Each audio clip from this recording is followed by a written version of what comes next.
என் ஜனங்கள் அறியாமையினால சங்காரமாகிறான்னு சொன்னீங்க. அந்த மாதிரி அறியாமையில் நாங்கள் இல்லாமல் எங்களை வெளிச்சத்துக்கு நீங்கள் எக்ஸ்போஸ் பண்ணுறீங்க, அதுக்காக உமக்கு நன்றி. இந்த சத்தியத்துக்கு நீங்கள் எங்களை எக்ஸ்போஸ் பண்ணுறீங்க, வெளிப்படுத்துறீங்க, அதுக்கு நன்றி அப்பா. இதை புரிஞ்சிக்கொள்றதுக்கு எங்களுக்கு ஆவியில் அந்த ஒரு வெளிப்பாட்டின் ஞானத்தை எங்களுக்கு தாங்க. இதை ஆவியில் நாங்கள் பெற்றுக்கொள்ளணும் ஃபஸ்ட்டு.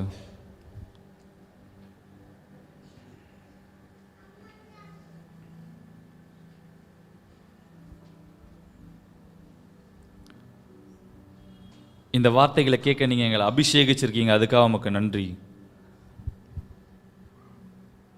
இது எங்களுடைய வாழ்க்கையில் 30, 60, 100 பலன் கொடுக்க நீங்கள் உதவி செய்யுங்க.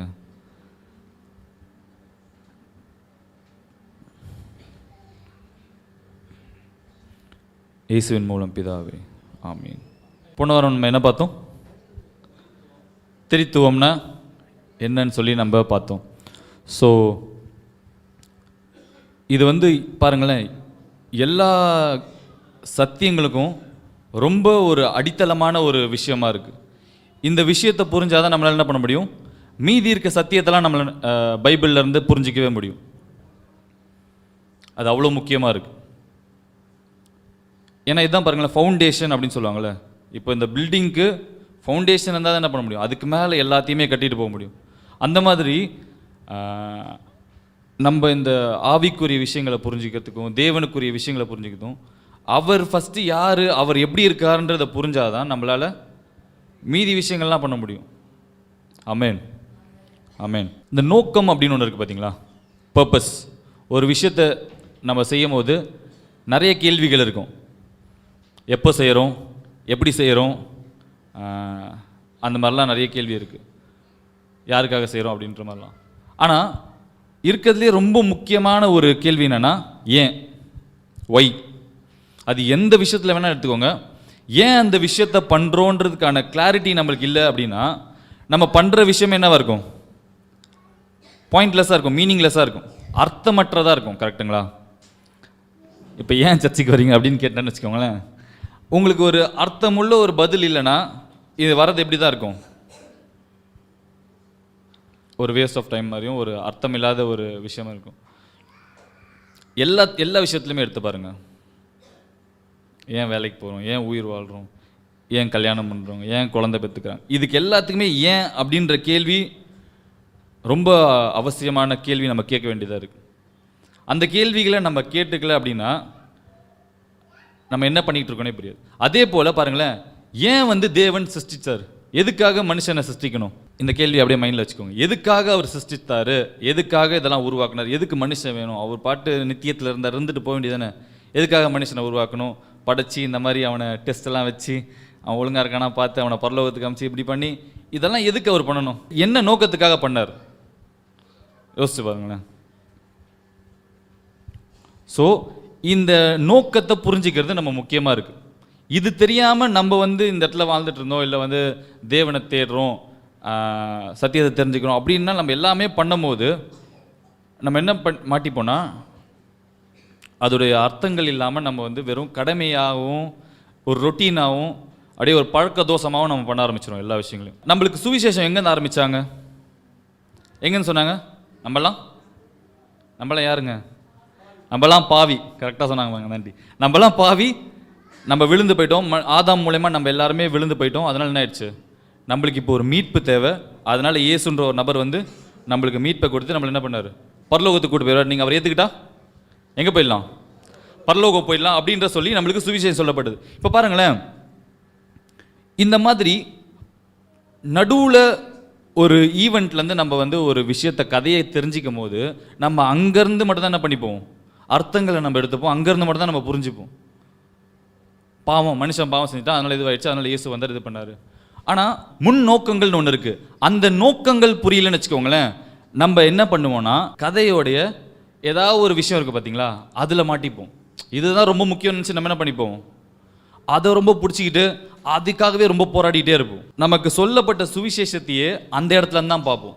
நம்ம பாவிங்க அப்படின்னு சொல்லி ஆரம்பித்து நம்மளுக்கு இந்த மாதிரி ஆயிடுச்சு இப்படி ஆயிடுச்சு அப்படின்ற இடத்துலேருந்தே ஆரம்பித்தனால நம்மளால் என்ன பண்ண முடியலன்னா ஓகே இது பாவி, சிலுவை, மீட்பு, பரலோகம், நரகம் இதெல்லாம் எதுக்கு அப்படின்னு நம்மளுக்கு என்ன தெரியல, அதோடைய அர்த்தங்கள் தெரியல. ஸோ நம்ம எங்கே ஆரம்பிக்க வேண்டியது இருக்குன்னா, இதுக்கெல்லாம் ஆரம்பத்துக்கெல்லாம் முன்னாடி ஒரு ஆரம்பம் இருந்துச்சு பார்த்தீங்களா, ஆரம்பத்துக்கெல்லாம் முன்னாடி ஒரு விஷயம் இருந்துச்சு. அது எங்கே இருக்குது? ஆதியாகமத்தில் இருக்கா? நம்ம போன வாரம் பார்த்த மாதிரி ஆரம்பத்துக்கு முன்னாடி ஒரு விஷயம் இருக்குது.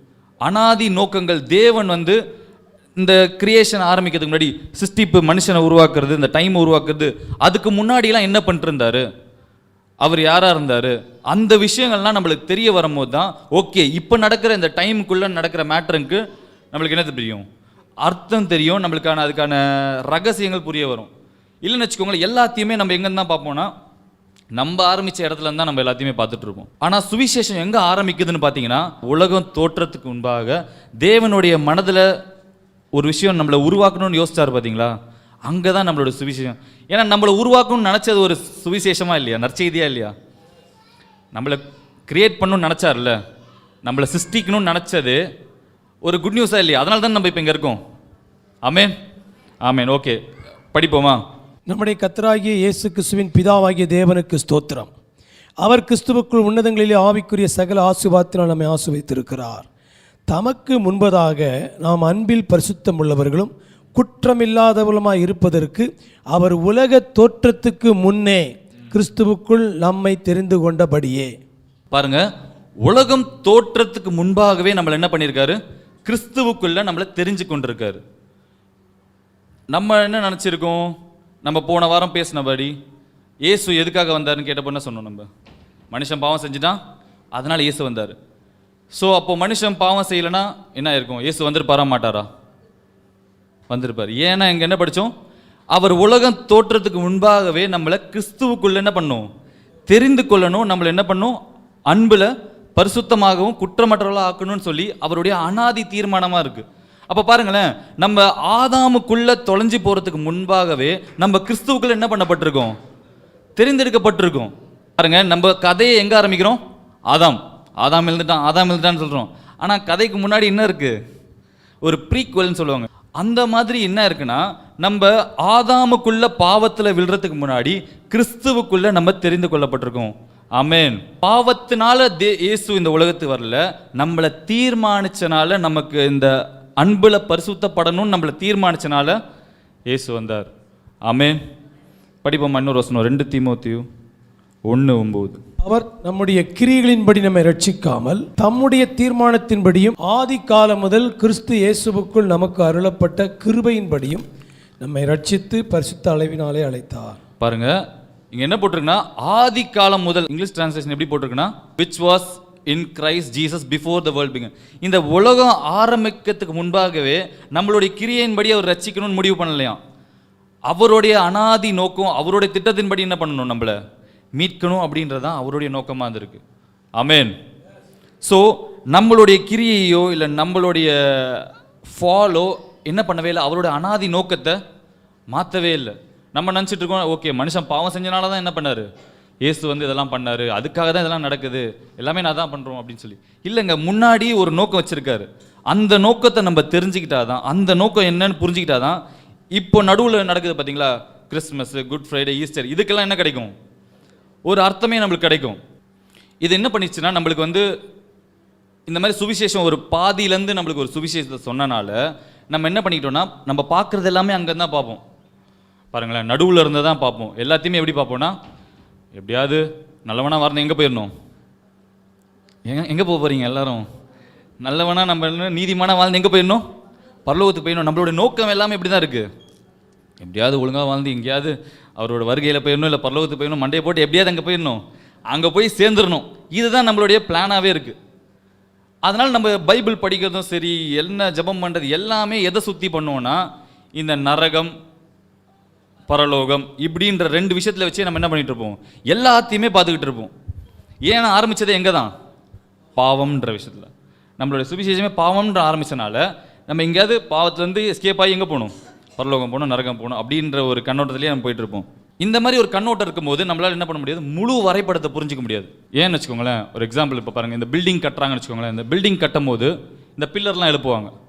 பில்லர் எழுப்பும் போது நிறைய பேர் பார்த்துருப்பீங்க, இதை வந்து ஒரு ஸ்ட்ரெயிட் லைனில் வைக்கணும்னு சொல்லி என்ன பண்ணுவாங்க, ரொம்ப நுணுக்கமாக அந்த நூல் வச்சு கயிறு வச்சு என்ன பண்ணுவாங்க, தூக்கு நூல்னு சொல்லுவாங்க. அது இப்போ வந்து இன்னும் லேசர் லைட்லாம் கூட வந்துச்சு, எவ்வளோ ஸ்ட்ரெயிட்டாக இருக்குன்னு பார்த்து அதை அக்யூரேட்டாக வைக்கணும்னு ட்ரை பண்ணுவாங்க.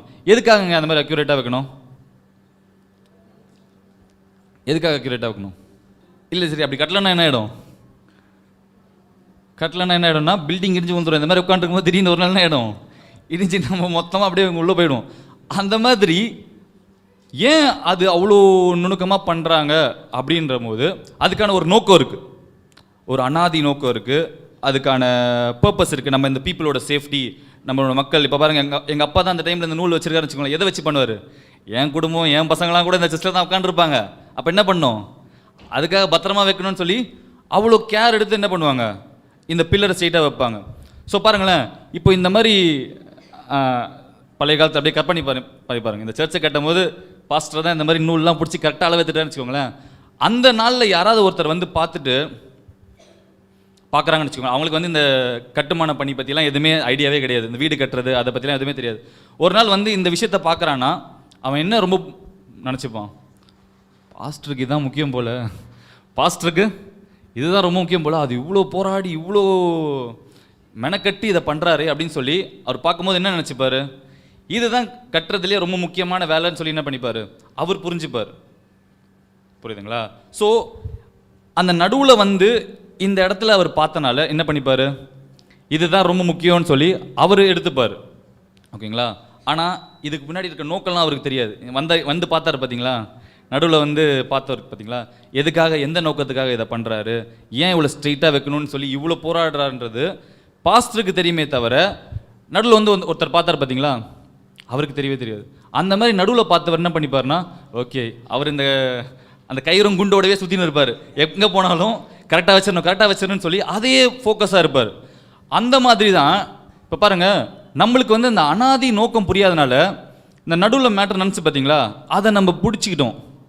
நடுவில் ஒரு விஷயம் நடந்துச்சு, பாவம், சிலுவை, மரணம், அப்புறமா பரலோகம், நரகம், இப்படின்ற மேட்டரை மட்டும் நம்ம பார்த்துறதுனால நம்ம என்ன பண்ணிக்கிட்டோம், இதுலேயே நம்ம லைஃப் ஃபுல்லாக ஓட்டிக்கிட்டு இருக்கோம். ஆமேன், ஆமேன். ஸோ இந்த மாதிரி இருக்கும்போது நம்மளுக்கு பெரிய வரைபடம் என்னன்னே தெரியவே தெரியாது. ஓகே, ஓவரால் என்ன நடந்துக்கிட்டு இருக்கு, எதுக்கு இதெல்லாம் பண்ணார், என்ன நடந்துச்சு, எதுக்கு இது இவ்வளோ ரொம்ப முக்கியம், சிலுவை ஏன் ரொம்ப முக்கியம், ஏன் உயிர்த்தெழுதல் ரொம்ப முக்கியம் அப்படின்லாம் நம்மளுக்கு புரியாது. இன்றைக்கும் பார்த்தீங்கன்னா நிறைய சபையில் உட்காந்து இந்த குட் ஃப்ரைடே வரும்போது பார்த்தா அப்படியே கண்ணிலேருந்து கண்ணீரோடு அப்படியே சில ஆன்டிஸ்லாம் பயமாக அழுதுட்டு இருப்பாங்க. அன்றைக்கி தான் ஜீசஸ் செத்து போன மாதிரி அவங்க ரொம்ப அழுவாங்க. அவர் செத்து போய் 2000 வருஷம் ஆகி அவர் உயிரோடவே வந்துட்டார். ஆனால் இன்றைக்கும் என்ன பண்ணிகிட்டு இருப்பாங்க, அவங்க அந்த பேஷன் ஆஃப் த கிரைஸ்ட் படத்தை போட்டு விட்டுட்டு கொஞ்ச நேரம் அப்படியே அவங்களோட மனசாட்சிக்காக என்ன பண்ணுவாங்க, கடவுளுக்காக அழுவுறன்ற பேரில் ஒரு ட்ராமாவை பண்ணுவாங்க. ஆனால் பாருங்களேன், அந்த மாதிரி பண்ணிட்டு போகிற மேட்ரு கிடையாது. ஆக்சுவலாக அங்கே என்ன நடந்ததுன்னு புரிஞ்சாதான் புனித வெள்ளி குட் ஃப்ரைடேன்னு சொல்கிறாங்க. நீங்கள் உட்காந்து ஏன் குட் ஃப்ரைடே மாதிரியே கொண்டாடுறோம், நம்ம ஏசு அடிச்சிட்டாங்க பாவி பசங்க, அந்த மாதிரி நம்ம வந்து தவறாக நிறைய விஷயங்களை புரிஞ்சுப்போம்.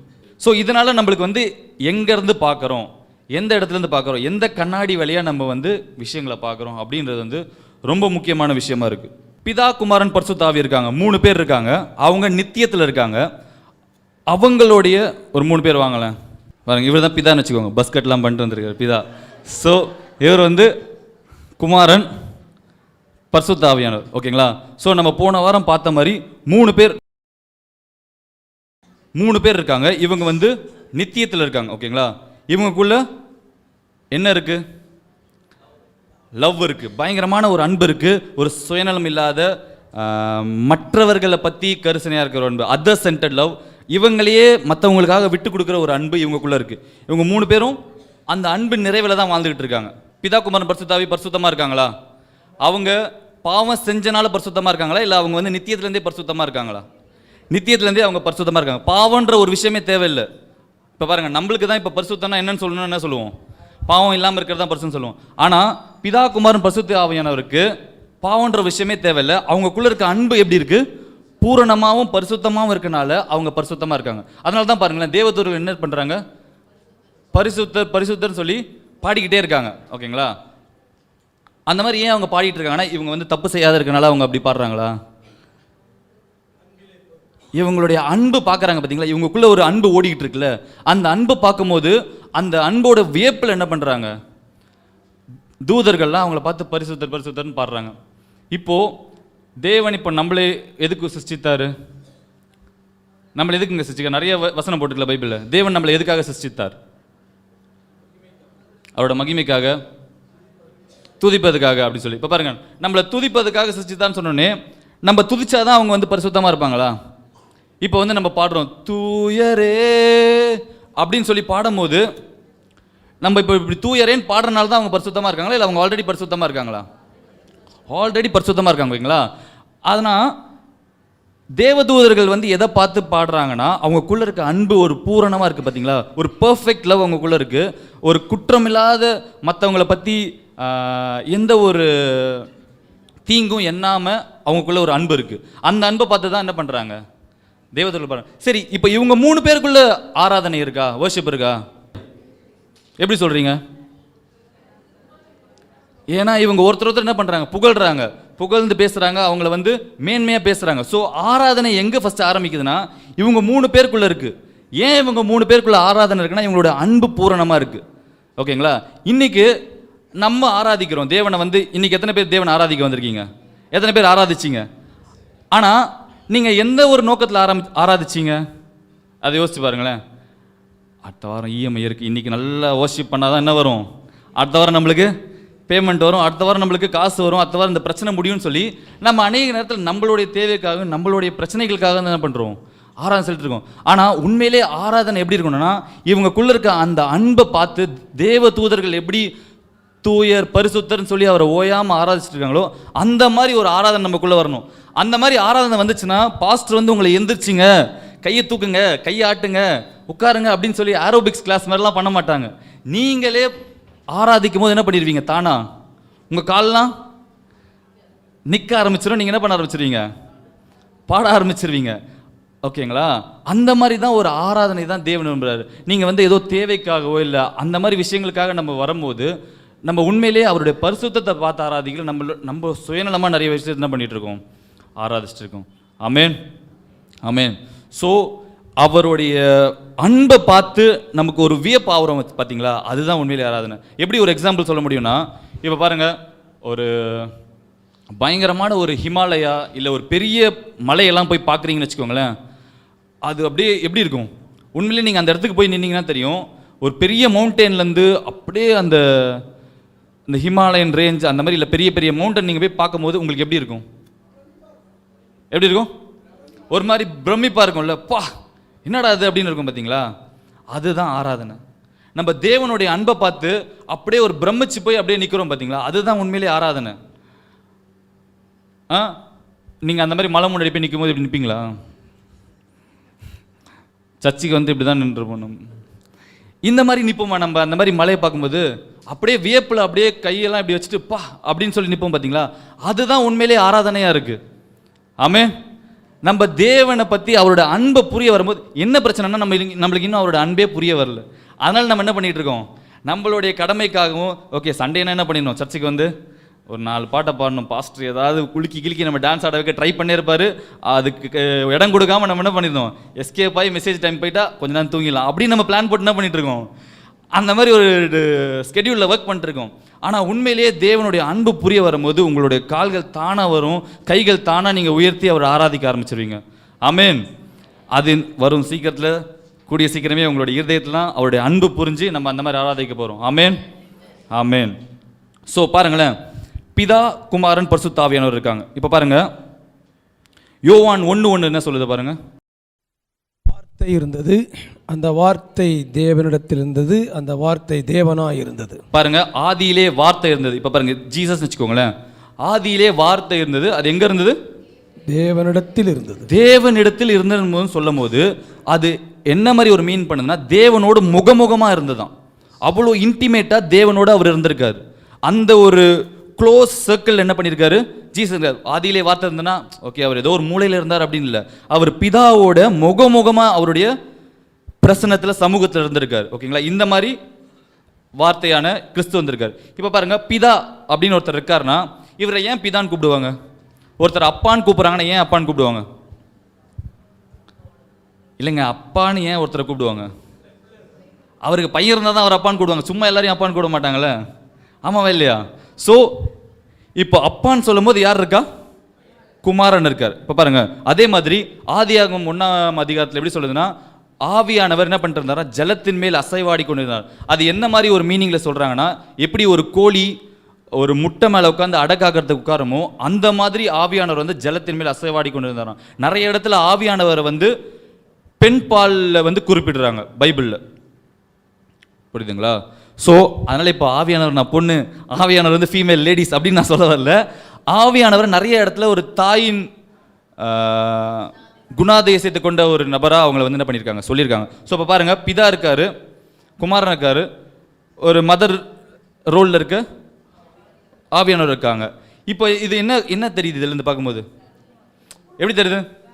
ஒரு குடும்பம் இருக்கு, புரியுதுங்களா? இதுதான் தேவனோட நோக்கமாக இருக்கு. அவங்க அனாதி நோக்கம் எப்படி இருக்குன்னா, அவங்க ஒரு ஃபேமிலியாக இருக்காங்க. இதுதான் கடவுள் அவர் இந்த பிகினிங்ல வச்சிருந்த ஒரு மாடல். இந்த குடும்பம் இருக்கு பார்த்தீங்களா, இது ஒரு பெர்ஃபெக்ட் ஃபேமிலி. இந்த ஃபேமிலிக்குள்ள எந்த குறையுமே இல்லை, எந்த பொறாமை, எரிச்சல், எந்த தீமை எதுவுமே இல்லாமல் ஒரு பெர்ஃபெக்டான ஒரு ஃபேமிலியாக இருக்காங்க. ஆமென். ஸோ இப்போ பாருங்க, நம்ம தேவனை நிறைய விதமாக தெரிஞ்சிருக்கோம். அவர் சிருஷ்டிகர், இரட்சகர், பரிகாரி, வேற என்னெல்லாம் இருக்கு, சர்வ வல்லவர். அவருடைய செயல்களை வச்சு நம்ம என்ன பண்ணியிருக்கோம், அவருக்கு நிறைய நாமங்கள் கொடுத்துருக்கோம். ஆனால் அந்த மாதிரி நாமங்கள்லாம் தாண்டி தாண்டி நீங்கள் இன்னும் க்ளோஸாக உள்ளே போகும்போது அவர் எப்படி தெரியுமா தெரிவார் உங்களுக்கு? அப்பாவை தெரிவார். ஏன்னா அவங்க என்னவா இருக்காங்க, அடிப்படையாக ஒரு குடும்பமாக இருக்காங்க. ஒரு ரிலேஷன்ஷிப் உங்களுக்கு தெரிய வரும். நீங்கள் எவ்வளோக்குள்ளே க்ளோஸாக போகிறீங்களோ உங்களுக்கு யார் தெரிய வருவாங்கன்னா, அப்பா தெரிய வருவார், ஒரு குமாரன் தெரிய வருவார், ஒரு அம்மா தெரிய வருவாங்க. இதுதான் தேவனை நீங்கள் ஆழமாக அறிஞ்சிக்கிறீங்கன்றதுக்கு ஒரு அடையாளமே.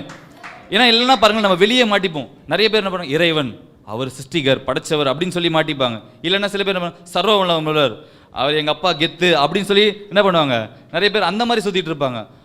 ஆனால் நீங்கள் உண்மையிலே உள்ளே போகும்போது உள்ள ஆழமாக அவரை நீங்கள் ஒரு வெங்காயம் தோல் மாதிரி பிரிச்சுக்கிட்டே உள்ளே போனீங்க வச்சுக்கோங்களேன், அவர் உள்ள யார் தெரியுமா இருக்காரு? அவங்க அடிப்படையில் ஒரு குடும்பமாக இருக்காங்க, ஒரு ரிலேஷன்ஷிப்பில் இருக்காங்க, ஒரு ரிலேஷனல் பீயிங்காக இருக்காங்க அவங்க. ஆமென், ஆமென். ஓகேங்களா? ஸோ இந்த மாதிரி அவர் வெளிப்படையாக நிறைய கிரியை செய்களை வச்சு அவரை வந்து என்ன நாமங்கள் இருந்தாலும் அவருடைய பீயிங்காக எப்படி இருக்காருன்னா, அவர் அப்பாவாக இருக்கார். இப்போ யோசிச்சு பாருங்க, சின்ன வயசில் வந்து இப்போ வந்து எங்கள் அப்பா வந்து எனக்கு ஃபஸ்ட்டு அப்பாவா இல்லை பாஸ்டரா? அப்புறமா தான் என்னது, எனக்கு அவர் ஃபஸ்ட்டு எப்படி தெரியும்னா அப்பாவாக தான் தெரியும், புரியுதுங்களா? நான் சின்ன குழந்தையாக இருக்கும்போது ஒரு மெச்சூரிட்டி வர வரைக்கும் அவர் யாராக தான் தெரியும் எனக்கு. நான் அவர் பேர் ஏதோ பாஸ்டர் போல், பாஸ்டர்ன்றது அவரோட பேர் நினச்சிக்கிறேன் நான். அதுக்கப்புறம் இப்போ ஏன் உங்களை எல்லாரும் பாஸ்டர் கூப்பிட்றாங்க, அது ஏதாவது புது பேர் ஏதாவது சைடில் ஏதாவது வச்சுருக்கீங்களா அப்படின்னு கேட்கும்போது என்ன சொன்னாங்க, அது அவருடைய செய்கிற செயல்கள் வச்சு அவர் கொடுக்கப்பட்ட பட்டம். ஓகேங்களா? அந்த மாதிரி தேவனுக்கு நம்ம நிறைய அவர் செய்கிற செயல்கள் வச்சு நிறைய பட்டங்கள் நாமங்கள் கொடுத்திருந்தாலும் அவர் உண்மையிலே யாராக இருக்கார், நம்மளுக்கு அப்பாவாக இருக்கார். ஆமென், ஆமென். அவருடைய உண்மையான தன்மை அப்பா. மீதி எல்லாம் செய்கிறதெல்லாம் வந்து செயல்கள் மூலமா நம்ம அவரை வந்து ஐடென்டிஃபை பண்ணுறோம். ஆமென், ஆமென். ஸோ பாருங்க, இந்த மாதிரி ஒரு பெர்ஃபெக்ட் ஃபேமிலி இருக்கா? இப்போ இவங்க வந்து ஒரு விஷயம் முடிவு பண்ணுறாங்க. எடுப்போமா, எபேசியர் 1ஆம் அதிகாரம் 3ஆம் வசனத்திலிருந்தே படிப்போமே. நம்முடைய கர்த்தராகிய இயேசு கிறிஸ்துவின் பிதாவாகிய தேவனுக்கு ஸ்தோத்திரம். அவர் கிறிஸ்துவுக்குள் உன்னதங்களிலே ஆவிக்குரிய சகல ஆசீர்வாதத்தினால் நம்மை ஆசீர்வதித்திருக்கிறார்.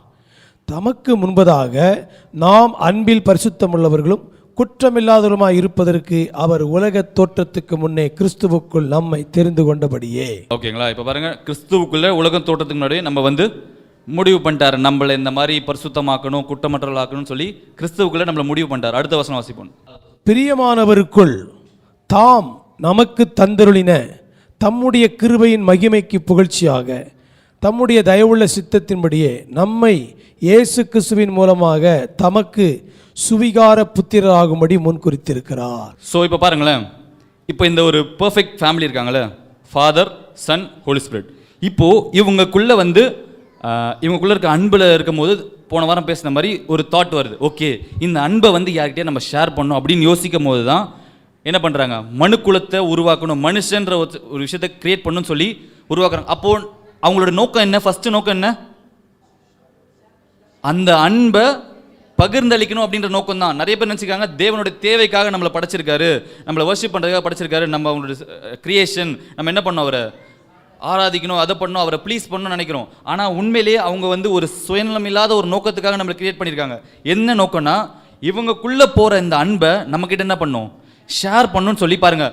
இந்த படத்தில் பாருங்கள், பிதா, குமாரன், பரிசுத்தாவி. இதுக்கு நடுவில் மனுஷன் இருக்கணும். இந்த அன்புக்கு நடுவில் ஒருத்தன் வந்து அந்த லவ்வோடைய ஃபோக்கஸாக இருந்து இந்த அன்பை என்ஜாய் பண்ணணும் அப்படின்றதுக்காக நம்மளை கிரியேட் பண்ணுறாங்க. நம்மளை கிரியேட் பண்ணணும்னு யோசிச்சக்கு அப்புறமா தான் என்ன பண்ணுறாங்க, வானங்களையும் பரலோகத்தையும் பூமி எல்லாத்தையும் உருவாக்குறாங்க. ஸோ பாருங்கள், நம்மளை கிரியேட் பண்ணணும்னு யோசிச்சக்கு அப்புறமா தான் அவர் பரலோகத்தையே உருவாக்குறாரு. நம்ம என்ன நினச்சிக்கிறோம்னா, நம்ம பரலோகத்துக்காக உருவாக்கப்பட்டிருக்கோம், எப்படியாவது என்ன பண்ணிடணும், ஒழுங்காக வாழ்ந்து பரலோகம் போயிடும் நம்ம பிளான் பண்ணிட்டு இருக்கோம். ஆனால் அவர் சொல்கிறாரு, நான் வந்து பரலோகத்தை கிரியேட் பண்ணதே யாருக்காக தான், நம்மளுக்காக தான் பரலோகத்தையே அவர் கிரியேட் பண்ணியிருக்காரு. ஆனால் நம்மளுடைய நோக்கம் நம்ம பாவத்திலேருந்து ஆரம்பித்தனால நம்மளுக்கு எப்படி ஆச்சுன்னா, எப்படியாவது நம்ம என்ன பண்ணிடணும், பரலோகம் போயிடணும்னு சொல்லி அவர் என்ன சொல்கிறாருன்னா, டே இதை நான் உனக்காக தான் உருவாக்கியிருக்கேன் அப்படின்னு சொல்கிறாரு. நம்ம என்ன பண்ணுறோம், இது எப்படியாவது கிடச்சிடணும்னு சொல்லி, ஏன்னா நம்மளுக்கு இவர் இதை ஃப்ரீயாக கொடுக்குறாருன்னு தெரியல, நம்ம என்ன நினச்சிக்கிட்டோம், இதுக்கு உழைச்சி எப்படியாவது போராடி என்ன பண்ணிடணும், இதை சம்பாரிச்சு இந்த கிளாஸை நான் எப்படியாவது வாங்கிடணும் அப்படின்னு சொல்லி ஓடிட்டு இருக்கோம். ஆனால் அதை நம்மளுக்கு இலவசமாக இதுக்காக தான் நம்மளை படைச்சிருக்காராம். இந்த ஒரு ஜீவனை நீங்கள் எக்ஸ்பீரியன்ஸ் பண்ணணும், அதை நீங்கள் வந்து அனுபவிக்கணும். இந்த பிதா, குமாரன், பரிசுத்தாவியானவருக்கு நடுவில் யோசிச்சு பாருங்களேன், அந்த அன்பு எப்படி இருக்கும்னு ஒரு நிமிஷம். இவங்க 3 பேருக்குள்ளே இருக்க ஒரு அந்த அன்புக்குள்ளே நீங்கள் இருக்கீங்கன்னா, அந்த அன்புடைய மையமாக நீங்கள் இருக்கீங்கன்னா எப்படி இருக்கும் யோசிச்சு பாருங்களேன். படைக்கப்பட்டதே அந்த அன்புக்குள்ளே நம்ம வாழணும், அந்த அன்பை நம்ம என்ஜாய் பண்ணணும், ருசிச்சு பார்க்கணும் அப்படின்றதுக்காக தான் என்ன பண்ணப்பட்டிருக்கோம், நம்ம உருவாக்கவே பட்டிருக்கோம். ஆனால் பாருங்கள், தேவன் வந்து மனுஷனுக்கு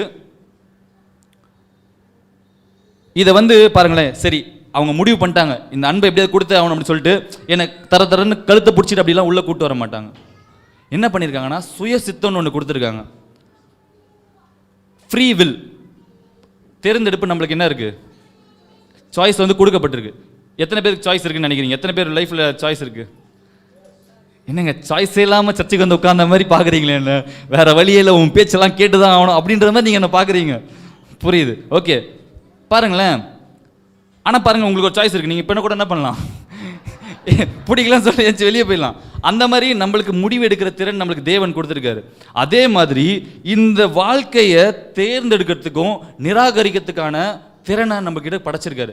ஏன்னா ஒருத்தன் அன்பை ருசிக்கணும், அன்பை என்ஜாய் பண்ணணும்னா அவனுக்கு சாய்ஸ் இருக்கணும். நான் நோன்னு சொன்னாலும் அதை ஏற்றுக்கிற அளவுக்கு அவங்க வந்து அன்பில் பூரணமாக இருக்கனால இந்த சாய்ஸை வைக்கிறாங்க. இப்போ பாருங்களேன், நான் சொல்கிறேன், ஏதாவது ஒன்று தொடுங்க அப்படின்னா என்ன பண்ணுவீங்க? ஏதாவது ஒன்று தொட சொன்னால் என்ன பண்ணுவோம் நம்ம? வேறு வழியே இல்லை, உங்களுக்கு என்ன தான் பண்ணி ஆகணும், இதை தொடரும். இந்த மாதிரி பண்ணுறது வந்து ஒரு சர்வாதிகாரி பண்ணுவான், ஒரு அடிமையை நடத்துகிறவன் என்ன பண்ணுவான், இந்த மாதிரி ஆப்ஷனே எல்லாம் பண்ணுவான். ஆனால் இவங்களே அன்பாக இருக்கும் போது என்ன பண்ணுறாங்கன்னா, நீ என்னை நோ சொல்கிறது கூட நான் என்ன பண்ணுறேன், ஒரு ஆப்ஷனை நான் வைக்கிறேன், நீ என்ன பண்ணலாம், நோ சொல்ல முடியும்னு வைக்கிறாரு. ஏன்னா அவங்களுடைய அன்பு மேலே அவங்க அவ்வளோ ஷுவராக இருக்காங்க. நான் அன்பு காமிக்கிறதுக்கு தான் இருக்கேன், நீ அதை ரிஜெக்ட் பண்ணுறதுக்கும் ஏற்றுக்கிறதுக்கும் உனக்கு அதிகாரம் இருக்குன்னு சொல்லி நமக்கு அதிகாரத்தையும் வல்லமையும் கொடுத்துருக்காங்க. ஆமென். இது எவ்வளோ பவர்ஃபுல்லாக இருக்குது பாருங்களேன். நீங்கள் யோசிச்சு பாருங்கள், எத்தனை பேர் யோசிச்சிருக்கீங்க ஏதேன் தோட்டத்தில் எதுக்கு இவர் 2 மரத்தை வச்சார் அப்படின்னு எத்தனை பேர் யோசிச்சிருக்கீங்க? இப்போ இந்த ஒரே ஒரு மரத்தை வச்சுருந்தானா என்ன பண்ணிருக்கலாம், அமைதியாக அந்த பழத்தை மட்டும் சாப்பிட்டு ஜாலியாக அவர் கூடவே இருந்திருக்கலாம்ல. எதுக்கு இவர் 2 மரத்தை வச்சார்? எதுக்காக வச்சார்? தேர்ந்தெடுப்பு. அப்போ நம்மளுக்கு இந்த லவ் புரியலன்னு வச்சுக்கோங்க, என்ன தெரியுமா நினச்சிப்போம், இவரே வைப்பாராம், இவரே சாப்பிடுவோமான்னு பார்ப்பாராம், சாப்பிட்டதுக்கப்புறம் நரகத்துக்கு அனுப்பிச்சிடுவார், என்னடா அது கதையா இருக்குது, எதுக்கடா எங்களை போட்டு பாடுபடுத்துறீங்க அப்படின்ற மாதிரி தான் நம்மளுக்கு தெரியும். ஆனால் நீங்கள் வந்து அன்புன்னு வச்சுக்கோங்களேன், ஒரு ஆப்ஷன் இருந்து நீங்கள் சூஸ் பண்ணுறது தான் அது அன்பு. எனக்கு நோ சொல்ல முடியும், ஆனாலும் நான் என்ன பண்ணுறேன், இதை சூஸ் பண்ணுறேன்னு சொல்லி நீங்கள் தேர்ந்தெடுக்கிறீங்க பார்த்தீங்களா, அங்கே தான் அன்பே இருக்குது. அன்பே இல்லாமல் வேறு வழியே இல்லாமல் நான் என்ன பண்ணி தான் ஆகணும், இதை லவ் பண்ணி தான் ஆகணும் அப்படின்னு இருக்கிறது வந்து லவ்வே கிடையாது. அது பேர் அடிமைத்தனத்தில் தான் அந்த மாதிரி இருக்கும். உங்களுக்கு ஒரு ஆப்ஷனே இல்லாமல் நம்மளுக்கு இந்த அன்போடைய அர்த்தம்லாம் புரியாதனால நம்ம என்ன பண்ணிகிட்டு இருக்கோம்னா, நிறைய இடத்துல இந்த மாதிரி அடிமைத்தனத்தில் தான் நம்ம வாழ்ந்துட்டுருக்கோம். ஆமென். நம்ம மற்றவங்களை அடிமைப்படுத்திட்டு இருக்கோம். நான் சொல்கிறது தான் என்ன பண்ணணும், நீ கேட்டாகணும், நான் பண்ணுறது தான் எனக்கு பிடிச்சதான் நீ செய்யணும்னு சொல்லி நிறைய பேர் என்ன பண்ணுறோம், நம்ம கண்ட்ரோல் பண்ண ட்ரை பண்ணுவோம். ஆனால் அன்பில் இருந்தீங்கன்னா அவங்களுடைய சுய சித்தத்துக்கு நம்ம என்ன பண்ணுவோம், ஓப்பனாக இருப்போம். அவங்க நோ சொன்னாலும் எஸ் சொன்னாலும் நம்ம ஏற்றுக்கிற இடத்துல இருப்போம். ஆமென். அப்படி தான் இவங்க இருக்காங்க. இந்த 3 பேர் இருக்காங்க பார்த்தீங்களா, பிதா குமாரன் பரிசுத்த ஆவி. அவங்க வந்து நம்மளுக்கு ஃப்ரீ வில்லை கொடுத்துட்டு அந்த அன்பை காமிச்சு அவங்க சூஸ் பண்ணுற வரைக்கும் வெயிட் பண்ணுறாங்களாம். ஆமென். நம்மளுடைய கழுத்தை பிடிச்சிட்டு நீ எப்படியாவது சூஸ் பண்ணி தான் ஆகணும் அப்படின்னு சொல்லி அவங்க வந்து நம்மளை நிர்பந்திச்சு நம்மளை உள்ளே கூட்டு போகிறவங்க இல்லை, ஃப்ரீ வில்லை கொடுத்து நம்மளுக்கு ஒரு இன்விடேஷனாக தான் கொடுக்குறாங்க. அதே மாதிரி நோ சொல்கிறதுக்கு ஒரு கெப்பாசிட்டியை வச்சுருக்காங்க நம்மளுக்கு. இந்த ஜீவன் வேணான்னு சொல்லி எத்தனை பேர் சொல்லியிருக்காங்க பாருங்கள். எத்தனை பேர் இந்த ஜீவனில் இருக்காங்க? எல்லாருமே இந்த அன்பை எல்லாருமே என்ஜாய் பண்ணிட்டுருக்கோமா? நிறைய நேரத்தில் நம்மளே என்ன பண்ணுறதில்ல, அந்த அன்பை என்ஜாய் பண்ண முடியாமல் தான் அதை ரிஜெக்ட் பண்ணிட்டு நம்ம நிறைய நேரத்தில் பண்ணிகிட்டு இருந்தோம் ஒரு காலத்தில். ஆமென். ஸோ சுவிசேஷம் என்றது என்னன்னா, இப்போது இந்த மனுஷன் இருக்காங்க பார்த்தீங்களா, நான் தான் மனுஷன் வச்சுக்கோங்க, இந்த பிதா குமாரன் பரிசுத்த ஆவியானவருடைய ஜீவனில் வந்து பங்கேற்கிறேன் பார்த்தீங்களா, இதுதான் சுவிசேஷம். ஆமென். ஆமென். இன்னொரு வாட்டி சொல்கிறேன், சுவிசேஷன்றது என்னன்னா, இந்த மனுஷன் பிதா குமாரான ஆவியானவருடைய ஜீவனுக்குள்ள இவங்களுடைய அன்புக்குள்ள என்டர் ஆகிறாங்க பார்த்தீங்களா, இதுதான் சுவிசேஷம். ஆமென். அந்த நோக்கத்துக்காக தான் நம்மளை வந்து அழைச்சிருக்காரு. இந்த மெசேஜ் வெர்ஷனில் படிப்போம். Long before he laid the foundations he had us in mind, he settled on us as the focus of his love. உலகம் தோற்றத்துக்கு முன்பாகவே நம்ம அவருடைய சிந்தையில் இருந்திருக்கோம்.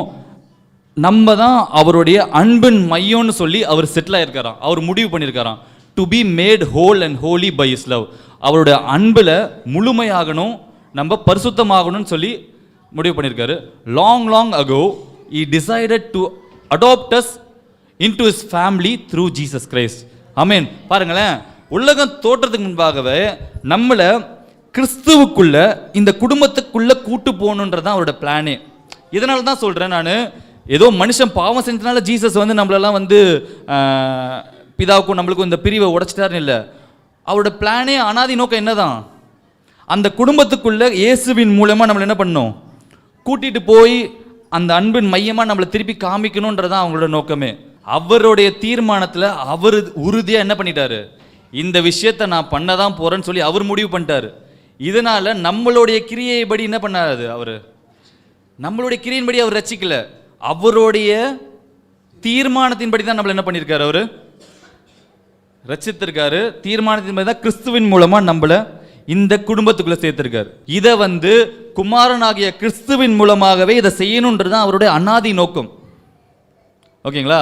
அதனால தான் சொல்கிறேன், ஜீசஸ் வந்து பிளான் பி கிடையாது. ஏதோ மனுஷன் விழுந்துட்டானா சரி அனுப்பி என்ன பண்ணுவோம், ஜீசஸ் அனுப்பி இந்த உலகத்தை ரட்சிப்போன்னு இல்லை. அவரோட அனாதி நோக்கமே இயேசுவின் மூலமாக நம்ம இந்த ஜீவனுக்குள்ள பங்கேற்கிறது அவரோட அனாதி நோக்கம். ஆமென். ஸோ சுவிசேஷம் என்றது வந்து இந்த மனுஷன் இயேசுவின் மூலமாக இந்த ஜீவனுக்குள்ள பங்கேற்கிறது தான் சுவிசேஷம். பரலோகத்துக்கு போகிறதுன்றது வந்து அது வந்து அதுக்கப்புறம் நடக்கிற மேட்ரு. ஆனால் ஃபர்ஸ்ட் சுவிசேஷம் என்னன்னா, நீங்கள் வந்து கிறிஸ்துவின் மூலமாக இந்த ஜீவனுக்குள்ள பங்கேற்கிறீங்க பார்த்தீங்களா, அதுதான் சுவிசேஷமே. எபிரேயர் 2:10 போட்டிருக்கு பாருங்க. ஏனென்றால் தமக்காகவும் தம்மாலேயும் சகலத்தையும் உண்டாக்கினவர் அநேக பிள்ளைகளை மகிமையில் கொண்டு வந்து சேர்க்கையில், பாருங்க, அநேக பிள்ளைகளை இந்த மகிமைக்குள்ள கொண்டு வந்து சேர்க்கிறது தான் அவரோட அனாதி நோக்கமே. இப்போ பாருங்க, குமாரன் இருக்காரு, பிதா பரிசுத்த ஆவி இருக்காங்க. இந்த மாதிரி அநேக பிள்ளைகளை கிறிஸ்துவின் மூலமா இந்த ஜீவனுக்குள்ள கொண்டு வரதான் யாரோட நோக்கமா இருக்கு. ஏதோ நம்மள பரலோகத்துக்கு கூட்டு போயிடணும் இல்லை நரகத்துக்கு தள்ளிடணும் அப்படின்றது வந்து லேட்டரா வந்த கான்செப்ட். பழைய ஏற்பாட்டில் யோசிச்சு பாருங்க, பழைய ஏற்பாட்டில் பரலோகம் நரகன்ற ஒரு விஷயமே இல்லை. பரலோகத்துக்கு போகணும் அப்படின்னு சொல்லி யாராவது போராடுறதை பார்த்துருக்கீங்களா? பழைய ஏற்பாடுலாம் இல்லை, அது நடுவில் வந்த ஒரு மேட்ரு. ஓகேங்களா? ஆனால் அவரோட அனாதி நோக்கம் என்னவே இருந்திருக்குன்னா, நம்ம குமாரன் மூலமா இந்த ஜீவனுக்குள்ள பங்கேற்கணும், இந்த திரியேக ஜீவனுக்குள்ள நம்ம பங்குள்ளவர்களாக்கணும் அப்படின்றத அவரோட நோக்கம். அதை தான் நம்ம போன வாரம் பார்த்தோம். நம்மளை வந்து திவ்ய சுபாவத்தில் என்ன ஆக்கியிருக்காரு, பங்குள்ளவர்களாக்கியிருக்காரு. நம்மளை தேவனால பிறந்திருக்கோம், ஆவியினால பிறந்திருக்கோம் அப்படின்னு சொல்லும் போது அவரோட ஜீவனில் நம்ம என்ன பண்ணுறாரு, பங்காளிகளாக்கியிருக்காரு. ஆமென். இதுதான் சுவிசேஷமாக இருக்குது. உடனே உங்களுக்கு தெரியும், அப்போது ஜீசஸ் என்ன இப்போ பரலோகத்துக்கு கூட்டு போக மாட்டார், அதுக்காக தானே வந்தார் அவர். நானே வழியும் சத்தியமும் ஜீவனமாக இருக்கேன்னு சொன்னார்ல, அப்போ எதுக்கு வழி அவர்? பரலோகத்துக்கு போகிறதுக்கு அவர் தானே வழி. எத்தனை பேர் அப்படின்னு நினச்சிருக்கீங்க? அந்த வசனம் எடுப்போமா, யோவான் 14:1 படிப்போமே. உங்கள் இருதயம் கலங்காதிருப்பதாக, தேவனிடத்தில் விசுவாசமாயிருங்கள், என்னிடத்திலும் விசுவாசமாயிருங்கள். என் பிதாவின் வீட்டில் அநேக வாசஸ்தலங்கள் உண்டு. அப்படி இல்லாதிருந்தால் நான் உங்களுக்கு சொல்லியிருப்பேன். ஒரு ஸ்தலத்தை உங்களுக்காக ஆயத்தம் பண்ண போகிறேன். பாருங்க என்ன சொல்றாரு, ஒரு ஸ்தலத்தை நம்மளுக்காக ஆயத்தம் பண்ண போறேன்னு சொல்லிட்டாரு. அப்போ அது பரலோகத்தில் வீடு தானே. ஆமென். நான் போய் உங்களுக்காக ஸ்தலத்தை ஆயத்தம் பண்ணின பின்பு நான் இருக்கிற இடத்துல நீங்களும் இருக்கும்படி நான் மறுபடியும் வந்து உங்களின் இடத்துல சேர்த்து கொள்ளுவேன். நான் போகிற இடத்தையும் அறிந்திருக்கிறீர்கள், வழியையும் அறிந்திருக்கிறீர்கள் என்றார். தோமா அவரை நோக்கி, ஆண்டவரே, நீர் போகிற இடத்தையும் அறியோமே, வழியை நாங்கள் எப்படி அறிவோம் என்றான். பாருங்க, கூடவே இருக்காங்க டிசைபிள்ஸ். என்ன சொல்றாங்க? உங்களுக்கு தெரியும்னு சொல்றாரு. அடுத்த வார்த்தை என்ன சொல்றாங்க? தெரியாது, எங்களுக்கு தெரியாது அப்படின்னு சொல்றாங்க. ஓகேவா? என்ன சொல்றாரு? நான் இருக்கிற இடத்துக்கு போறேன், நான் வந்து உங்களை அங்கேயும் அந்த இடத்துக்கு கூட்டிட்டு போவேன்னு சொல்லி சொல்றாரு.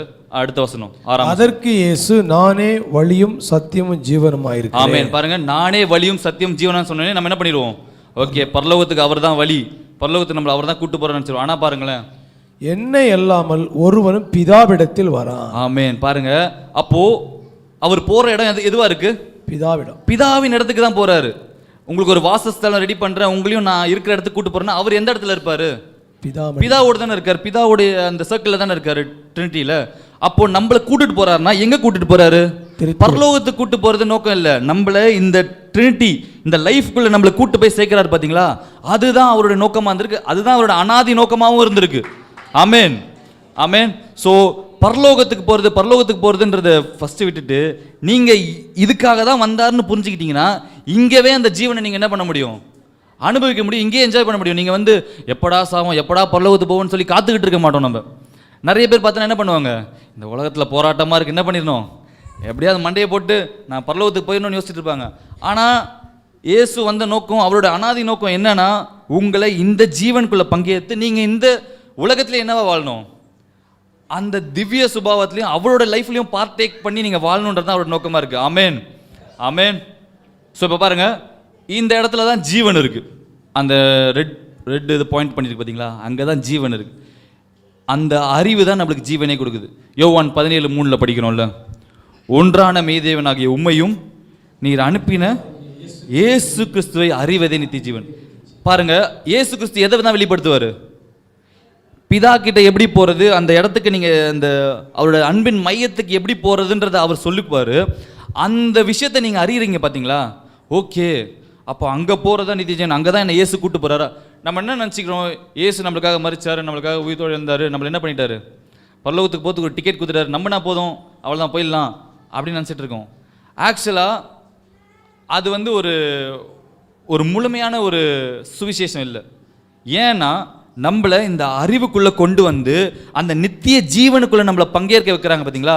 அதுதான் இயேசுவோடைய ஆக்சுவல் பிளானே, ஆக்சுவல் பர்பஸு. அவருடைய அடிப்படையான திட்டமே இதுதான். உங்களை இந்த ஜீவனுக்குள்ளே என்ன பண்ணணும், கூட்டு போய் அவர் என்ஜாய் பண்ணுற, அவங்க 3 பேர் என்ஜாய் பண்ணுற விஷயத்தில் நம்மளையும் என்ன பண்ணணும், என்ஜாய் பண்ண வைக்கணும், நம்மளையும் அனுபவிக்க வைக்கணும் அப்படின்றதான் அவருடைய நோக்கம். ஆமென். ஸோ 20ஆம் வசனம் படிப்போம். 14 யோவான் 14 20ஆம் வசனம். நான் என் பிதாவிலும் நீங்கள் என்னிலும் நான் உங்களிலும் இருக்கிறதை அந்நாளில் நீங்கள் அறிவீர்கள். எந்நாளில்? பரிசுத்த ஆவியானவர் வருவார் பார்த்தீங்களா, வந்து உங்களுக்கு வெளிப்படுத்துவார் பார்த்தீங்களா? இந்த பெந்தேகோஸ்தே நாளில் பரிசுத்த ஆவியானவர் வந்தக்கு அப்புறமா அவர் வெளிப்படுத்துகிற விஷயமே என்னன்னு வெளிப்படுத்துவாராம்? நான் என் பிதாவிலும் நீங்கள் என்னிலும் நான் உங்களிலும் இருக்கிறத அந்நாளில் நம்ம அறிவோமா? பரிசுத்த ஆவியானவர் வந்து அவர் செய்கிற முதல் வேலை, இப்போ பாருங்க, ஜீசஸ் வந்ததுக்கப்புறம் அவர் செஞ்ச வேலை என்னது? பிதாவுடைய இடத்துல நீங்கள் அங்கே போகணுன்றதை வெளிப்படுத்தினார். பரிசுத்த ஆவியானவர் வரும்போதும் நீங்கள் இந்த ஜீவனுக்குள்ளே இருக்கீங்க, உங்களுக்குள்ள பிதா இருக்காரு, நீங்கள் அவருக்குள்ளே இருக்கீங்க, இயேசு உங்களுக்குள்ளே இருக்காரு, நீங்கள் அவருக்குள்ளே இருக்கீங்க அப்படின்ற விஷயத்தை வெளிப்படுத்துறது தான் பரிசுத்த ஆவியானவரும் பண்ணுறாரு. ஆமென். ஸோ பரிசுத்த ஆவியானவர் ஏதோ பாவத்தை குறித்து கண்டித்து உணர்த்துவார், ஃபியூச்சர் காமிக்க, அதெல்லாம் ஓகே தான். ஆனால் மெயினாக அவர் ஃபஸ்ட்டு பண்ணுற விஷயம் என்னென்னா, நீங்கள் இந்த இடத்துல இருக்கீங்க, இந்த திருத்துவ குடும்பத்துக்கு நடுவில் நீங்கள் இருக்கீங்கன்றதை அவர் வெளிப்படுத்துவார். ஆமென், ஆமென். இப்போ அந்த விஷயத்தை தான் அவர் பண்ணிக்கிட்டு இருக்காரு. ஆமென், ஆமென். எத்தனை பேர் விசுவாசிக்கிறீங்க? இப்போ நம்ம இந்த சத்தியத்தை கேட்குற வேலையில், நம்மளுடைய மனக்கண்கள் திறக்கிற வேலையில், நம்ம இந்த திருத்துவ குடும்பத்தில் இருக்கிறத நம்மளுடைய கண்கள் திறந்து நம்ம பார்க்க போகிறோம். ஆமென், ஆமென். ஸோ இதுதான் அவரை அறிவது நித்திய ஜீவனாக இருக்குது. அறிகிறது பாருங்களேன், ஏதோ நீங்கள் வந்து நம்மளுடைய இந்த வாழ்க்கைக்கு அப்புறமா அறிஞ்சிக்கலாம், இல்லை நம்மளோட வாழ்க்கையை முடிஞ்சக்கப்புறம் அறியறது இல்லையா? அறியறது இங்கேயே நம்ம பண்ணலாமே. அந்த அறிவு எங்கே நடக்குது? அறிவு எது மூலியமாக நடக்குது? ஐம்புலன் மூலியமாக நடக்கலாம்ல. நம்மளுடைய கண்கள், இந்த 5 சென்சஸ் மூலியமாக என்ன பண்ணலாம்? நம்ம வந்து அறிஞ்சு கொள்ளலாமே. இப்போ தேவனை பற்றி நம்ம என்ன பண்ணிட்டு இருக்கோம்? அந்த கேட்குற வேலையில் இந்த சத்தியத்துக்குள்ளே நீங்கள் உங்களுடைய மைண்டை ஓப்பன் பண்ணும்போது, உங்களுடைய மனதை புதிதாகும் போது, நம்ம இந்த ஜீவனுக்குள்ளே இருக்கோன்றதை நம்ம என்ன பண்ணுவோம்? அறிந்து கொள்வோம். ஆமேன், ஆமேன். எத்தனை பேருக்கு இது நற்செய்தியாக இருக்குது? எத்தனை பேருக்கு இது நற்செய்தியாக இருக்குது? ஆமேன். ஸோ பாருங்க, பிதா, குமாரன், பரிசுத்த ஆவியானவர் எங்கே இருக்காங்களோ அதுதான் என்னவா இருக்குது? பரலோகம். இப்போ பரலோகம்னா என்னங்க இருக்கணும் மெயினாக? சரி, நீங்கள் இங்கேருந்து கிளம்பி பரலோகத்துக்கு போகிறீங்க, அங்கே யார் மேலே காலியாக இருந்துச்சுன்னா என்ன பண்ணுறீங்க? என்ன பண்ணுறீங்க? யார் இருக்கணும் மெயினாங்க? பிதா, குமாரன், பரிசுத்த ஆவி. ஆனால் இந்த 20ஆம் வசனத்தில் என்ன படித்தோம்? நான் என் பிதாவிலும் நீங்கள் என்னிலும். ஓகே, அப்போ பிதா எங்கே இருக்காராம்? இயேசுக்குள்ளே இருக்காரு. இயேசுக்குள்ளே நம்ம இருக்கோம், நமக்குள்ளே இயேசு இருக்காரு. பரிசுத்த ஆவியானவர் தங்கும் வாசஸ்தலம் நம்மளாக தான் இருக்கும்.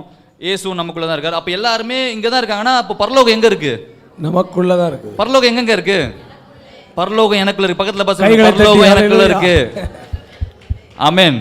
பரலோகம் எனக்குள்ள தான் இருக்கு. பிதா, குமாரன், பரிசுத்த ஆவியானவர் எங்க இருக்காங்களோ அதுதான் பரலோகம். நீங்களே ஒரு பரலோகமா இருக்கீங்க. நம்ம இங்க பார்க்கறத விட்டு நம்ம என்ன பண்ணிருக்கோம்? பரலோகத்துக்கு போகணும், பரலோகமே அப்படின்னு சொல்லி நம்ம என்ன பண்ணிடுறோம்? மேலே பார்த்துட்டு பரலோகத்துக்கு போகணும், பரலோகத்துக்கு போகணும் காத்துட்டு இருக்கோம். ஆனால் பரலோகம் உங்களுக்குள்ள தான் இருக்கு. ஏன்னா பரிசுத்த ஆவியானவர், பிதா, குமாரன் உங்களுக்குள்ள வாசமாக இருக்காங்க. ஆமேன், ஆமேன். ஸோ பரலோகன்றது வந்து ஏதோ ஒரு டெஸ்டினேஷன் இல்லை. பரலோகன்றது வந்து, நல்லா கேளுங்க, பரலோகன்றது வந்து ஏதோ ஒரு இலக்கு, அங்கே போய் சேரணும் அப்படின்ற ஒரு முடிவு இல்லை. அது ஒரு அனுபவமாக இருக்குது. இந்த வாழ்க்கையில் நீங்கள் பிதா, குமாரன், பரிசுத்த ஆவியானவரோட அன்பை நீங்கள் அனுபவிக்க ஆரம்பிச்சிட்டிங்களே, அதுதானே பரலோகம். ஆமேன், ஆமேன். அதே மாதிரி இதை அனுபவிக்காமல் இருக்கீங்க பார்த்தீங்களா, அப்போவே நம்ம எங்கே இருக்கோம்? நரக வாழ்க்கையில் தான் இருக்கோம். யோசிச்சு பாருங்கள், இப்போ ஒரு 2 ஃப்ரெண்ட்ஸ் இருக்காங்க, அவங்க ஜாலியாக இருக்காங்க. இப்போ நானே ஃப்ரெண்ட் இருக்கோம், ஜாலியாக இருக்கும்னு வச்சுக்கோங்களேன். ஆனால் ஏதோ ஒரு பிரச்சனை வந்துச்சுன்னா அந்த பயங்கர ஜாலியாக அந்த ஃப்ரெண்ட்ஷிப்பே எனக்கு எப்படி இருக்குது? அவன் மூஞ்ச பார்க்க முடியல, அவன் சிரிச்சாலே டென்ஷன் ஆகுது. என்ன ஆகுது? நான் இவனுக்கு மட்டும் இப்படி நடக்குது அப்படின்னு சொல்லி பொறாமை ஆகுது, இதெல்லாம் நடக்குது. அப்போது நம்மளால் அந்த உறவுக்குள்ளேயே என்னென்ன எக்ஸ்பீரியன்ஸ் பண்ண முடியுது? அந்த பரலோகத்தையும் எக்ஸ்பீரியன்ஸ் பண்ண முடியுது, நரகத்தையும் எக்ஸ்பீரியன்ஸ் பண்ண முடியுது. அதே மாதிரி தான் இப்போ இவங்க 3 பேருக்கு நடுவில் தான் நீங்கள் இருக்கீங்க. அதை எத்தனை பேர் நம்புறீங்க? ஆமேன். உங்களை இயேசு இங்கே கூப்பிட்டு வந்து சேர்த்துட்டார். இப்போ நீங்கள் இங்கே தான் இருக்கீங்க, ஓகேங்களா? இப்போது இதே இடத்துல இருந்து இவங்க அன்பை அப்படியே சர்ச்சில் வர்ஷிப் பண்ணும்போது எப்படி இருக்குது? அப்படின்னு சொல்லி நம்ம என்ன வரும்?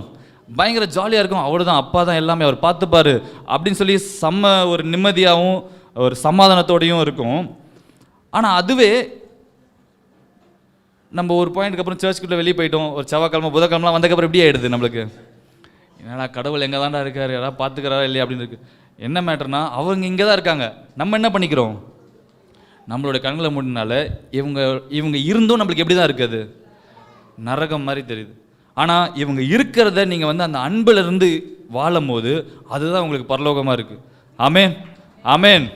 இப்போ பாருங்கள், இதுதான் தேவன் வந்து ஒளியாக இருக்கார், ஓகேங்களா? அவர் வந்து முழுவதுமாக வெளிச்சமாகவே இருக்கார். ஸோ இப்போ மனுஷன் வந்து பாருங்களேன், இந்த வெளிச்சத்துக்கு எதிராக அவன் திரும்பி நிற்கும் போது அவனுடைய நிழலை பார்க்குறான். அதுதான் அவனுக்கு வந்து இருளாக இருக்குது. இவன் இப்படி இருந்து அவங்கள பார்த்தான்னு வச்சுக்கோங்களேன், அந்த வெளிச்சத்துலேருந்து அவன் வாழ முடியும். ஆனால் இவன் என்ன பண்ணிட்டுருக்கான்? அவங்கள பார்க்க மாட்டேன், திரும்பி என்ன பண்ணிட்டுறான்? கீழே பார்க்குறான்ல, இருள் எங்கே தெரியும்? அவனோட ஷேடோவில் தான் அவனுக்கு இருளே தெரியுது.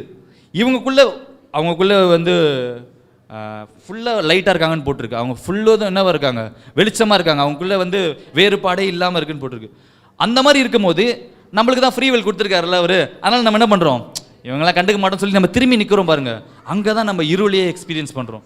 அதுதான் நரகமாக இருக்குது, அதுதான் வந்து டார்க்னஸாகவே இருக்குது. பாருங்கள், படிங்களேன், ஒளியை விட்டு அதுதான் இருளாக இருக்குது. ஏன்னா வசனம் போட்டிருக்கு, நம்ம வந்து மனதிலே சத்துருக்களாக இருந்தோமா.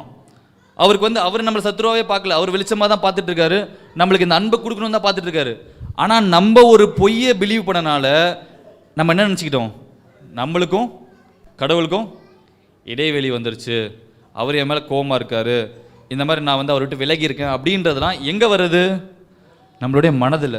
நம்ம மனதில் தான் சத்துருவாக்கியிருக்கோம் அவருக்கு. ஆமென். ஆனா உண்மை என்னன்னா நீங்க அவரோட அன்பின் மையமா தான் இருக்கீங்க. இப்ப பாருங்களேன், அவர் அன்புன்னு மையம்னு சொல்லி தீர்மானிச்சதுக்கு அப்புறமா அவருடைய தீர்மானத்தை அவர் மாத்துவாரா? அவருடைய வாக்கு தத்தங்களை நிறைவேற்றத்துக்கு அவர் அவ்வளோ உண்மையா இருக்காருன்னா, உங்களை அன்பு கூறணும்னு சொல்லி முடிவு பண்ணதில்ல அவர் எவ்வளோ உண்மையா இருப்பாரு? உங்களோட வாக்கு தத்தங்களுக்கே நீங்க அவ்வளோ அவர் ஃபெய்த்ஃபுல்லானவர், அவர் உண்மையானவர்னு யோசிக்கும் போது உங்களுக்கு இந்த அன்பையும் இந்த ஜீவனையும் கொடுக்கறதுக்கு அவர் எவ்வளோ உண்மையா இருப்பார். ஏன்னா அவரோட அனாதி நோக்கமே அதுதானே. பாருங்களேன், இந்த ஆசீர்வாதம், இந்த சுகம், அதெல்லாம் வந்து தானா வரும். நீங்க இந்த ஜீவனுக்குள்ள இருக்கும்போது இதை பத்திலாம் தானா நீங்க கவலையே பட தேவையில்லை. எனக்கு இது இல்லை அது இல்லை அதெல்லாம் கவலைப்பட தேவையில்லை. இந்த ஜீவனுக்குள்ள இருக்கும்போது அந்த ஜீவனுக்குள்ள தான் எல்லாமே இருக்கு. ஆசீர்வாதமாகட்டும், சுகமாகட்டும், செழிப்பு, எல்லாமே அங்கதான் இருக்கு. ஆமென். எங்க தேவனுடைய ஜீவன் அவர் உங்களுக்கு கொடுக்குறாருன்னா அதுல ஏதாவது குறையோட இருக்குமா? பரிபூர்ண ஜீவனா இருக்கும் அது. அந்த ஜீவனுக்குள்ளேயே எல்லாமே இருக்கு. இது நீங்க புரிஞ்சிட்டாலே தனித்தனியா ஒன்னொன்னா போய் ஒர்க் பண்ணணும்னு அவசியம் இல்லை. ஐயோ என் குடும்ப பிரச்சனைக்காக நான் வந்து இந்த மாதிரி ப்ரே பண்ணேன், இத்தனை நாள் ஃபாஸ்டிங் போகிறேன், ஓகே என்னோட வியாதி போகிறதுக்காக நான் இந்த மாதிரி இதெல்லாம் மெடிடேட் பண்ணுறேன். நீங்கள் ஒரே ஒரு சத்தியம் தான் தெரிஞ்சுக்கணும், நீங்கள் இந்த ஜீவனுக்குள்ளே இருக்கீங்க, அந்த ஜீவனுக்குள்ளே உங்களை அவர் கூட்டு போயிட்டாரு. இதுக்கு நான் கண்ணை திறந்து பார்க்கறது மட்டும் தான் என்னோட வேலைன்னு நீங்கள் புரிஞ்சுக்கிட்டீங்கன்னா எல்லா ஏரியாலையும் நிறைவான ஒரு பலன் நம்ம பார்க்க முடியும். ஆமென். நீங்கள் தனித்தனியாக போய் ஒவ்வொரு விஷயத்துக்காக ஒர்க் பண்ண தேவையில்லை. ஆமென். இப்போ இந்த 3 பேருக்குள்ளே நீங்கள் இருக்கீங்க அப்படின்ற ஒரு விழிப்புணர்வில் இருக்கீங்க பார்த்தீங்களா? அதுக்கு கண்கள் திறந்து நீங்கள் பார்த்து, ஓகே நான் அப்பா ரொம்ப நேசிக்கிறாரு, குமாரன் நேசிக்கிறாரு, பரிசுத்தாவின் எனக்காக இருக்காரு, இவங்களோட அன்பின் மையமான இருக்கு அப்படின்லாம் அந்த அவேர்னஸ்ல இருக்கும் போது அது என்ன கொடுக்குது? ஆவியின் சிந்தை, ஜீவனும் சமாதானமும். நம்ம பார்த்தபடி ஜீவன், நித்திய ஜீவன், அதுதான் ஜீவனும் சமாதானம் கொடுக்குது. அதே மாதிரி பாருங்க, மாம்ச சிந்தை, மாம்ச சிந்தை தான் நம்மளுக்கு மரணம். மாம்ச சிந்தைனா என்னன்னா, இதுக்கு கண்ணை மூடி இருக்கீங்க பார்த்தீங்களா, நம்ம பார்த்தோம் பார்த்தீங்களா இருள், அந்த வெளிச்சத்துக்கு திரும்பி அவங்கள பார்க்காம இருக்கிற இடம் தான் மாம்ச சிந்தையா இருக்கு, அதுதான் மரணமா இருக்கு. ஆமென். ஆமென்.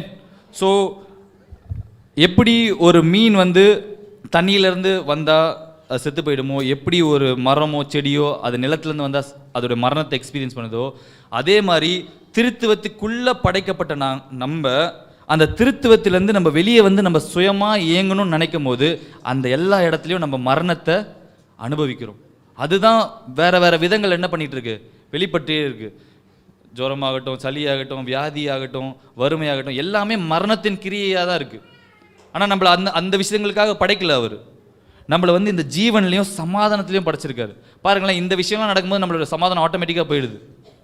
ஏதாவது ஒரு பிரச்சனை வரும்போதோ, வியாதி வரும்போதோ, அது வந்தாலே தானாக கூட என்ன பை ப்ராடக்டா நம்மளோட சமாதானமும் போயிடுது. ஸோ இந்த ஆவியில் நீங்கள் வந்து சிந்தையாக இருக்கும்போது இந்த திரியேகத்துக்குள்ளே இருக்கிற உண்மையை, சத்தியத்தை நீங்கள் வந்து உங்கள் கண்கள் திறக்கப்படும் போது நம்ம சமாதானத்திலையும் ஜீவன்லையும் பங்கேற்கிறோம். ஆமென். ஆமென். பாருங்களேன், இந்த ஜீவனுக்குள்ள இயேசுவின் மூலமாக மட்டும்தான் போக முடியும். நம்ம அதனால தான் ஜெபிக்கிறோம், இயேசுவின் மூலம், இயேசுவின் மூலம். ஏன் ஜெபிக்கிறோன்னா, இயேசு மட்டும்தான் உங்களை இந்த ஜீவனுக்குள்ளே கொண்டு போக முடியும். நீங்களாக முயற்சி பண்ணி ஏதாவது பண்ணி போகணும்னு நீங்கள் நினைக்கும் போது, உங்களுடைய கிரியையினால் நீங்கள் பண்ணி போகணும்னு நினைக்கும் போது அதுதான் மதமாக மாறுது. அதுதான் வந்து மதத்தின் செயலாக மாறுது. மதம் என்ன பண்ணுன்னா, நீ எப்படியாவது கடவுள்கிட்ட இன்னும் என்ன பண்ணணும், வரணும், நீ இன்னும் கடவுள் என்ன பண்ணணும், ப்ளீஸ் பண்ணணும், அவரை வந்து உன்னுடைய அன்புக்கு பாத்திரவானா நீ மாறணும், இன்னும் நீ சரியாகணும், இன்னும் ஒரு மாதிரி ஆகணும்னு சொல்லி என்ன பண்ணுவாங்க நம்மளை. அந்த மதத்தில் நீங்கள் மாட்டிக்கிட்டீங்கன்னா உங்களை பெர்ஃபார்ம் பண்ண வச்சு உங்களோட கிரியை என்ன பண்ணிகிட்டே இருப்பாங்க, தேவனுக்கு பிரியமா மாறணும், தேவனுக்கு பிரியமா மாறணும். ஆனால் என்னன்னா, தேவன் உங்கள் மேலே ஆல்ரெடி பிரியமாக இருக்கார். ஏன்னா அவருடைய அன்பை காமிக்கிறதுக்காக தான் உங்களை படைச்சிருக்காரு. அவரோட அன்பை உங்களுக்கு ஷேர் பண்ணுன்றதுக்காக தான் படைச்சிருக்காரு. நம்மளா முயற்சி பண்ணி உள்ளே போகணும்னு நினைக்கும் போது, ஏதாவது ஒரு செயல்கள் பண்ணி உள்ளே போகணும்னு நினைக்கும் போது நம்ம மரணத்தின் ஃப்ரஸ்ட்ரேஷன், அந்த பாரத்தை தான் நம்ம எக்ஸ்பீரியன்ஸ் பண்ணுவோம். அதனால தான் தேவன் சொல்கிறாரு, வருத்தப்பட்டு பாரம் சுமக்கிறவர்களே நீங்கள் எல்லாம் என்கிட்ட வாங்கன்னு சொல்கிறார், நான் உங்களுக்கு இளைப்பாறுதல் தரேன். ஏன்னா நீங்கள் இந்த திருத்துவத்தின் நடுவில் போகும்போது அங்கே ஒரு இளைப்பாறுதலை உங்களுக்காக வச்சுருக்காரு. அந்த உன்னதமானவரின் மறைவு உங்களுக்காக அங்கே காத்திருக்கு. நீங்கள் அந்த இடத்துல போகும்போது அவருடைய நிழல் உங்கள் மேலே இருக்குது. அவர் உங்களுக்காக எல்லாவற்றையும் செய்கிறத நீங்கள் உங்களால் பார்க்க முடியும். இன்றைக்கி நம்ம மாம்சத்தின் சிந்தையில் இருக்கனால நம்மளே எல்லாத்தையும் செய்யணும்னு ட்ரை பண்ணிட்டே இருக்கோம். நீங்கள் அவருடைய இந்த ஜீவனுக்கு விட்டு கொடுக்கும் போது, உங்களோட மாம்ச சிந்தனையை விட்டுட்டு இந்த ஆவின் சிந்தைக்குள்ளே வரும்போது உங்கள் மூலயமா அவரால் கிரியை செய்ய முடியும். அப்போ மட்டும்தான் அவரால் என்ன பண்ண முடியும், உங்கள் மூலமாக கிரியை செய்ய முடியும். ஆமென். ஆமென். அப்படியே கண்களை மூடுவோமா?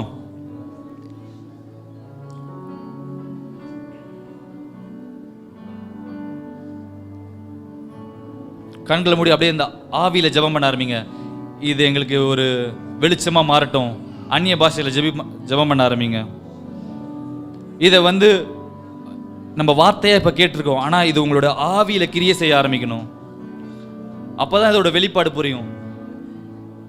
ஏன்னா நம்ம ஆரம்பித்ததே பாவம், மரணம் அப்படி இப்படின்னு ஆரம்பித்தனால முதலே நம்ம வந்து முதல் கோணல் முற்றும் கோணலாக இருக்குமா. ஃபஸ்ட்டே நீங்கள் வந்து ஒரு தவறான ஒரு கண்ணோட்டத்திலேருந்து பார்க்க ஆரம்பிச்சிங்கன்னா எல்லாமே தவறாக தான் தெரிஞ்சுட்டு இருக்கும். ஆனால் தேவன் உங்களை உலகத்தின் தோற்றத்துக்கு முன்பாகவே உங்களை தெரிந்து கொண்டிருக்கார். அவருடைய அன்பின் மையமாக உங்களை தெரிஞ்சு கொண்டிருக்கார். அந்த அன்பை வெளிப்படுத்த தான் அவர் எல்லாமே பண்ணுறார். மீதி எல்லாம் நடக்கிறதும் இந்த ஒரு விஷயத்துக்காக தான், உங்களை அவரோட உறவுக்குள்ளே கொண்டு வரணும். அந்த நாளில் நீங்கள் என்ன அறிவீங்கன்னா, நம் பிதாவிலும் கிறிஸ்து நம்மளும் நம்ம அவருக்குள்ளே இருக்கிறதையும் அந்த நாளில் அறிவும். அதை வெளிப்படுத்துறது ஆவியானவர் தான். அவர் தான் நம்மளை ஃபர்ஸ்ட் நேசிச்சிருக்காரு, நம்மளை அறிஞ்சிருக்காரு. இந்த இடத்துல நம்ம இருக்கோம், அந்த திருத்துவத்துக்கு நடுவில் நம்ம இருக்கோம்னு தெரிய தெரிய நம்ம கவலைப்படவே தேவையில்லை எதை பற்றியும். ஏன்னா அவரோட மையமாக இருக்கும்போது நம்மளுக்காக தான் எல்லாத்தையுமே சிருஷ்டித்தார். அப்படின்றப்போ நம்ம எதை பற்றியுமே கவலைப்பட தேவையில்லை, நம்மளோட வாழ்க்கையை பற்றியே கவலைப்பட தேவையில்லை. அவர் பார்த்துக்கிற ஒரு நல்ல அப்பாவாக இருக்காரு. ஏன்னா நம்ம பாருங்களேன், நம்மள தான் நிறைய நேரத்தில் மாம்ச சிந்தனை வச்சு அவருடைய பிளான்ஸ் எல்லாம் நம்ம கெடுத்துக்கிட்டே இருக்கும். ஆனால் இன்னைக்கு ஒரு ரெஸ்ட்டுக்கு வந்துட்டு, ஒரு இளைப்பாறுதலுக்கு வந்துட்டு, என்னுடைய கிரியைகள் எல்லாம் நான் ஸ்டாப் பண்ணுறேன், உங்ககிட்ட நான் விட்டு கொடுக்குறேன், அந்த ஜீவனுக்குள்ளே நான் பங்கேற்க விரும்புகிறேன், அந்த அன்பை நான் எக்ஸ்பீரியன்ஸ் பண்ணுற விரும்புகிறேன். இப்போ பாருங்களேன், இந்த அன்பை வந்து ஏதோ அறிவுபூர்வமாக ஏதோ இந்த மாதிரி ஒரு மெசேஜ்னால உங்களால் தெரிஞ்சிக்க முடியாது. இதை வந்து ஒரு அனுபவிக்க தான் முடியும். அனுபவபூர்வமாக எனக்கு வேணும்னு சொல்லி நம்ம கேட்போமா? அப்படியே கண்ணை மூடிட்டு இருக்க வேலையில் இதை என் கூட சேர்ந்து கற்பனை பண்ணுங்க. நீங்கள் நின்றுட்டு இருக்கீங்க, உங்களை சுற்றி பிதா, குமாரன், பசுத்த ஆவியானவர் 3 பேருக்கு நடுவில் நின்றுட்டு இருக்கீங்க. நீங்கள் இது ஏதோ கற்பனை கிடையாது, இதுதான் நிஜம். ஆக்சுவலாக நம்மளுடைய பிரச்சனைகளை தான் நம்ம கற்பனை பண்ணிட்டு இருக்கோம். ஆனால் இன்னைக்கு ஒரு சத்தியத்தை நம்ம வந்து கற்பனை பண்ண முடியும். உங்களுடைய இமேஜினேஷன்ஸை தேவன் குயிக் பண்ண சொல்றாரு. அவருக்கு நடுவில் நீங்க நின்றுட்டு இருக்கீங்க, அந்த 3 பேரோட அன்புக்கு நடுவில் நின்றுட்டு இருக்கீங்க. அவங்க 3 பேரும் உங்களை கட்டி பிடிச்சி நின்றுட்டு இருக்காங்க. அதை அப்படியே கற்பனை பண்ணி பாருங்களேன் ஒரு நிமிஷம். ஏதோ தேவையில்லாத பிரச்சனை, நடக்காத பிரச்சனைலாம் நம்ம கற்பனை பண்ண பார்க்குறோம், யாரையோ ஏதோ சொல்லிட்டாங்கன்றதுக்காக. ஆனால் இதுதான் உங்களை பற்றி தானே ஒரு நிஜமாக இருக்குது, ஒரு சத்தியமாக இருக்குது. அந்த விஷயத்தை கற்பனை பண்ணி பார்ப்போமா? அவங்களுடைய அன்புக்கு நடுவில், அவங்களுடைய அரவணைப்புக்கு நடுவில் கட்டி பிடிச்சி நின்றுட்டு இருக்காங்க உங்களை. பரலோகங்களில் வாசமாக இருக்கிற அன்பின் கர்த்தாவே, ஆபிரகாம், ஈசாக், யாக்கோபின் தேவன், அற்புதமான நாள் நம்முடைய சபையிலே கொண்டு வந்து துதிக்க ஜெபிக்க தேவன் எங்களுக்கு திருத்துவத்தை குறித்ததான எங்களுடைய கர்த்தாவே ஸ்தோத்திரமையா, தகப்பன் மடியை குறித்து கற்றுக் கொடுத்தீர் ஆண்டவரே. அப்பா, எங்களுடைய கர்த்தாவே தாயகத்தை குறித்து, எங்கள் சொந்த வீட்டை குறித்து நீ கற்றுக் கொடுத்தீர், உமக்கு நன்றி. இந்த அறிவு எங்கள் வாழ்க்கையிலே ஒரு தெளிவையும் ஒரு கர்த்தாவே தைரியத்தை கொடுப்பதாக, தொடர்ந்து கர்த்தாவே இந்த சத்தியங்கள் கண்களை திறப்பதாக, தொடர்ந்து சபை ஊழியங்களை பொறுப்படுத்திக் கொள்ளும் ஜனத்தை ஆசீர்வதித்து அனுப்பு இயேசுவின் மூலம் பிதாவே, ஆமென். சேர்ந்து சொல்வோம். என் ஆத்துமாவே கர்த்தரை ஸ்தோத்திரி, என் முழு உள்ளமே பரிசுத்த நாமத்தை, என் ஆத்துமாவே கர்த்தரை ஸ்தோத்திரி. கர்த்தர் செய்த சகல உபகாரமான நம்முடைய கர்த்தராகிய இயேசு கிறிஸ்துவின் கிருபையும் பிதாவின் அன்பும் பரிசுத்தாவின் ஐக்கியமும் பாதுகாப்பும் பராமரிப்பு நம் அனைவரோடு வருகிறவர் நீடித்து நிலைத்து இருப்பதாக. ஆமென். ஹல்லேலூயா, ஹல்லேலூயா.